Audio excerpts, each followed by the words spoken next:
Hello my dear student, in this video we are discussing about the stress and strain.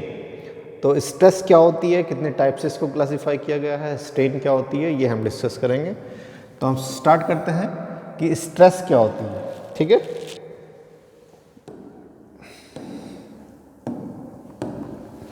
तो stress देख लेते हैं हम क्या होती है। ठीक है, when a system of external force और load act on a body. ठीक है, जैसे किसी मेंबर में, किसी सिस्टम में कोई एक्सटर्नल फोर्स अप्लाई होता है तो उस फोर्स से क्या होता है, a change in a shape और डायमेंशन टेक्स प्लेस। तो उसकी शेप और डायमेंशन में चेंजेस आ जाते हैं। ठीक है, to oppose the process of deformation. ठीक है, उस डिफॉर्मेशन में चेंज ना हो तो मेंबर में इंटरनली रेसिस्टेंस जो डेवलप होता है, ठीक है, तो वो इंटरनल रेसिस्टेंस, ठीक है, किस लिए डेवलप होता है, जो मॉलिक्यूल्स कोहेसिव फोर्स जो इंटरनल मॉलिक्यूल्स के बीच में लग रहा है उस वजह से वो इंटरनल रेसिस्टेंस डेवलप हो रहा है। This resistance force are uniformly distributed over the entire cross sectional. ठीक है, तो पूरे क्रॉस सेक्शनल पे इक्वली वो डिस्ट्रीब्यूट इंटरनल रेसिस्टेंस डेवलप होता है। दिस इंटरनल रेसिस्टेंस पर unit area of the cross sectional को ही हम स्ट्रेस कहते हैं। ठीक है, तो जो इंटरनल रेसिस्टेंस डेवलप होता है हमारा, उसी को हम स्ट्रेस बोलते हैं। ठीक है, तो जैसे मान लिया ये एक मेंबर है, इस पर हमने दो टेंसाइल लोड लगाए हैं, इधर P और इधर P। ठीक है, ये क्या करेंगे, इसकी लेंथ को इंक्रीज करने के लिए प्रयास करेंगे। ठीक है, तो ये दोनों लोड क्या हो गए, हमारे टेंसाइल लोड हो गए। तो इस टेंसाइल लोड लगने से इस मेंबर की जो लेंथ है वो इंक्रीज हो जाएगी। तो इस लेंथ को इंक्रीज करने से रोकने के लिए जो बॉडी में इंटरनल रेसिस्टेंस जो डेवलप होता है, ठीक है, उसी को हम कहेंगे स्ट्रेस। ठीक है, तो ये जो इंटरनल रेसिस्टेंस डेवलप हो रहा है वो across the cross sectional equal होगा। तो इस इंटरनल रेसिस्टेंस को पर यूनिट एरिया को ही हम स्ट्रेस कहेंगे। ठीक है, तो थोड़ा सा इसको मैथमेटिकली देख लेते हैं हम क्या होता है ये। फोर्स और load acting on a body, ठीक है, upon cross sectional area of the body, उसी को हम कहेंगे स्ट्रेस। और यूनिट हो जाएगी इसकी जो फोर्स की है अपॉन जो एरिया की है, मीटर स्क्वायर। ठीक है, ये यूनिट हो जाएगी स्ट्रेस की। ठीक है, अब इसका क्लासिफिकेशन देख लेते हैं हम, कितने टाइप से इसको क्लासीफाई किया गया है।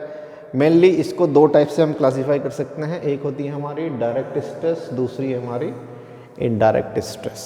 ठीक है, तो डायरेक्ट स्ट्रेस क्या होती है, जैसे हम फोर्स इम्प्लीमेंट करते हैं, ठीक है, तो उस फोर्स से जो हमारी स्ट्रेस डेवलप होती है मेंबर में, ठीक है, जैसे कि टेंसाइल स्ट्रेस हो गई, कंप्रेसिव स्ट्रेस हो गई, शियर स्ट्रेस हो गई, तो इन सभी को हम डायरेक्ट स्ट्रेस कहते हैं। ठीक है, इसके अलावा जो स्ट्रेस डेवलप होती हैं मेंबर्स में उनको हम इनडायरेक्ट स्ट्रेस कहते हैं। ठीक है, तो टेंसाइल, कंप्रेसिव और जो शियर स्ट्रेस है, these are the example of direct stress. ठीक है, तो वन बाय वन डिस्कस करते हैं हम टेंसाइल स्ट्रेस को देखते हैं पहले क्या होती है। ठीक है, टेंसाइल स्ट्रेस क्या होगी, the stress produce in a member when it's subjected to the equal and opposite pull या फिर टेंसाइल लोड। ठीक है, कोई मेंबर अगर हमारा टेंसाइल लोड में सब्जेक्टेड है तो उसमें जो स्ट्रेस डेवलप होती है उसी को कहा गया है टेंसाइल स्ट्रेस। ठीक है, तो मैथमेटिकली क्या हो जाएगा, टेंसाइल लोड जितना अप्लाई होगा upon the cross sectional area, उसी को कहेंगे हम टेंसाइल स्ट्रेस। वहीं अगर मेंबर हमारा कंप्रेसिव स्ट्रेस या फिर हम कहेंगे कंप्रेसिव लोड में सब्जेक्टेड है तो उसमें जो स्ट्रेस डेवलप होगी उसको कहेंगे हम compressive stress, which is equal to the compressive load upon cross sectional area. ठीक है, तो ये हो जाएगा हमारा कंप्रेसिव स्ट्रेस। उसके बाद हम शियर स्ट्रेस को देख लेते हैं। If the two equal and opposite force are applied in such a way their line of action is tangential to the resisting section. ठीक है, अगर हमारे जो रेसिस्टिंग सेक्शन है उसके टेंजेंशियल हमारे दो फोर्स वर्क करते हैं तो उसमें जो स्ट्रेस डेवलप होती है उसी को कहा गया है हमारा शियर स्ट्रेस। ठीक है, इसको थोड़ा इस टाइप से देख लेते हैं हम। जैसे हमारे पास दो मेंबर हैं, ये एक ये वाला मेंबर है हमारा और एक ये मेंबर है, इन दोनों पे हमारे फोर्स लग रहे हैं इक्वल एंड अपोजिट डायरेक्शन में, ठीक है। और ये दोनों मेंबर हमारे इस बोल्ट से जुड़े हुए हैं, ठीक है। तो ये फोर्स क्या करेंगे, ये जो बोल्ट है इस बोल्ट को फेल कर देंगे इस टाइप से, ठीक है। तो ये वाला जो एरिया है इसको हम कहेंगे एरिया रेसिस्टिंग शियर फोर्स, ठीक है, ये वाला जो एरिया होगा, ठीक है। तो यहाँ पर जो डेवलप हुई है स्ट्रेस उसी को कहेंगे हम शियर स्ट्रेस, ठीक है। अब हम बात कर लेते हैं इनडायरेक्ट स्ट्रेस की।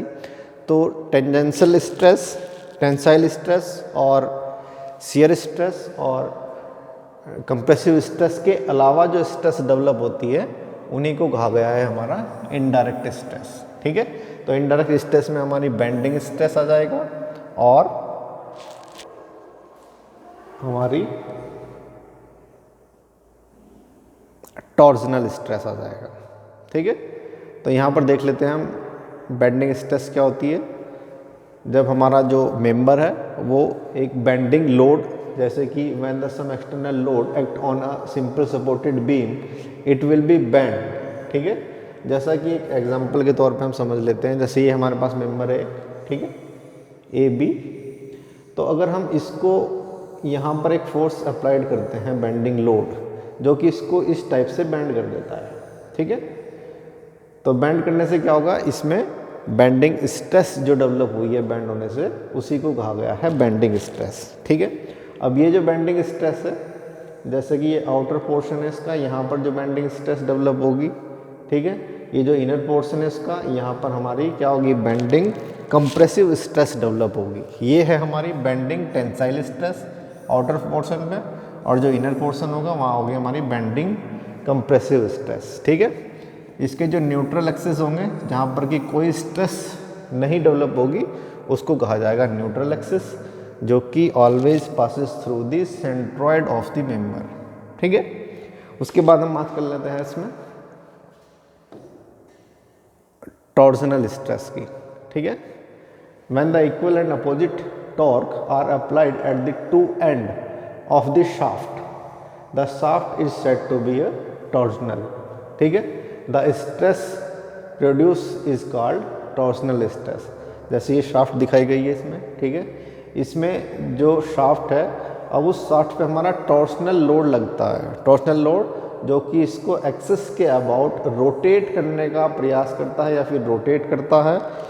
तो तब शाफ्ट में जो स्ट्रेस डेवलप होती है with the help of torsional load, उसी स्ट्रेस को कहा जाएगा हमारा टॉर्शनल स्ट्रेस। ये हम कह सकते हैं कि if the shaft under the torsional load the stress develop in the shaft is called torsional stress, ठीक है।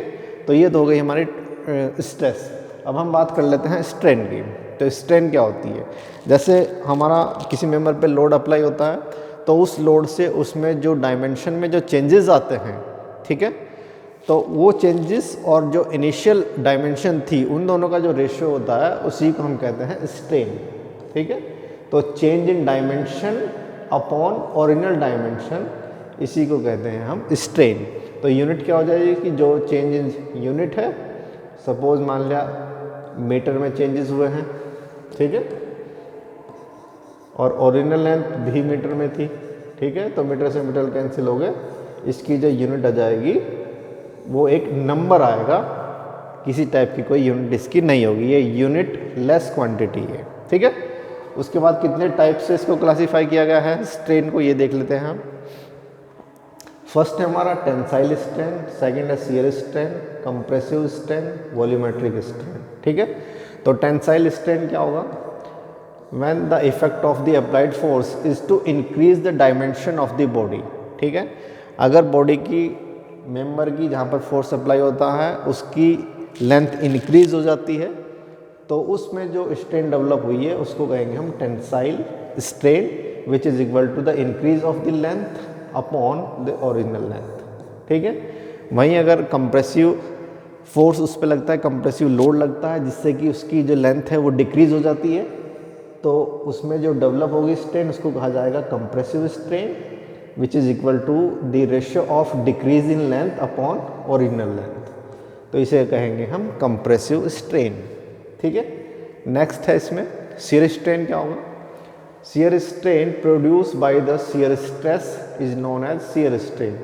तो अगर हमारा मेंबर है उसमें शियर स्ट्रेस डेवलप हो रही है, ठीक है, जिससे कि क्या होगा कि वो अपनी ओरिजिनल शेप से थोड़ा डिस्प्लेस हो जाएगा, तो उस ये जो हमारा जितना डिस्प्लेसमेंट उसमें होगा, ट्रांसफ़र डिस्प्लेसमेंट होगा और जो ओरिजिनल डिस्टेंस होगी उसी के रेशो को हमारा शियर स्ट्रेन हम कहेंगे। ठीक है, जैसे हम इसको थोड़ा एक एग्जांपल के तौर पे समझते हैं।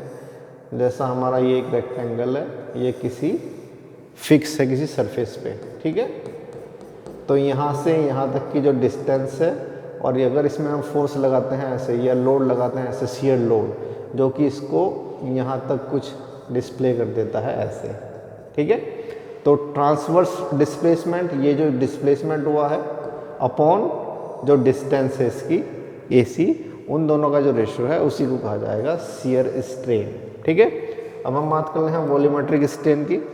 वॉल्यूमेट्रिक स्ट्रेन क्या होती है, जैसे मान लें हम फोर्स लगाते हैं, फोर्स लगाने से मेंबर के वॉल्यूम में जो चेंजेस आते हैं और उसका जो ओरिजिनल वॉल्यूम होता है उन्हीं का जो रेशियो है उसी को कहा जाएगा volumetric strain. It is a ratio of change in volume upon the original volume. ठीक है, तो ये हो जाएगा हमारा वॉल्यूमेट्रिक स्ट्रेन। Thank you.